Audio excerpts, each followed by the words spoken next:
ஆப்பிரிக்காவில் ஒரு முறை மிக மோசமான பஞ்சம் தலைவிரித்தாடியது. மனிதர்களும் விலங்குகளும் பஞ்சத்தில் இறந்தார்கள். எப்படியாவது உயிர் பிழைக்கலாம் என்று எண்ணியவர்கள் உண்பதற்கு ஏதாவது கிடைக்குமா என்று தேடி களைத்து போனதுதான் மிச்சம். இப்படிப்பட்ட சூழலில் அந்நாட்டில் இருந்த ஒரு பெலிகான் பறவை தான் வாழ வேண்டும் என்று சிறிதளவும் நினைக்காமல் எப்படியாவது தன்னுடைய குஞ்சுகளை காப்பாற்ற வேண்டும் என்று தீவிரமாக சிந்தித்தது. ஒவ்வொரு நாளும் உணவுக்காக எங்கெங்கோ தேடி அலைந்தது. எங்கும் உணவு கிடைக்கவில்லை. இறுதியாக அது ஒரு முடிவெடுத்தது. தன்னுடைய உடலை தன் அலகால் குத்தி குத்தி கிழித்தது. அதிலிருந்து வெளிவந்த இரத்தத்தை தன் குஞ்சுகளுக்கு உணவாக கொடுத்தது.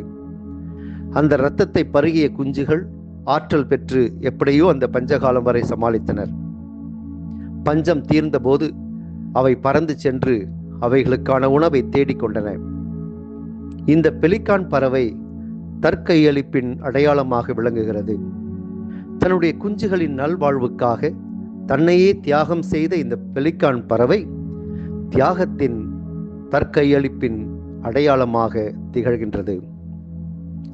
லாசரை இயேசு உயிர்த்தெழச் செய்த பின் இயேசுவின் மீது நிறைய பேர் நம்பிக்கை கொள்ள முன் வந்தார்கள். இதனால் பரிசேயர்களும் தலைமை குருக்களும் இயேசுவை ஒழித்து கட்ட இன்னும் தீவிரமாக சிந்தித்தார்கள். இனம் முழுவதும் அழிந்து போவதை விட ஒரு மனிதன் மட்டும் மக்களுக்காக இறப்பது நல்லது என்று கயபா இயேசுவினுடைய இறப்பினால் யூத இனம் பாதுகாக்கப்படும் என்னும் கருத்தை முன்வைக்கின்றார். இயேசு எல்லோருக்காகவும் தன் உயிரை கையளிக்கப் போகிறார் என்பதை இறைவாக்காக அவர் சொன்னார் என்கிறார் யோவான். ஆகவே அன்றிலிருந்து அவர்கள் இயேசுவை கொன்றுவிட திட்டம் தீட்டினார்கள். இயேசு தனக்காக வாழ விரும்பவில்லை, பிறருக்காக தன் உயிரை கையளிக்கவே உலகுக்கு வந்தார். நாம் நம்முடைய வாழ்க்கையை எப்படி வாழ்கிறோம்? நமக்காகவா, பிறருக்காகவா, சுயநலத்தோடா, பிறர் நலத்தோடா என்று சிந்தித்து பார்க்க அழைக்கப்படுகின்றோம்.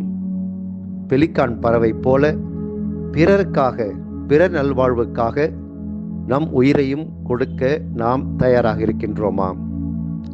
சிந்திப்போம்.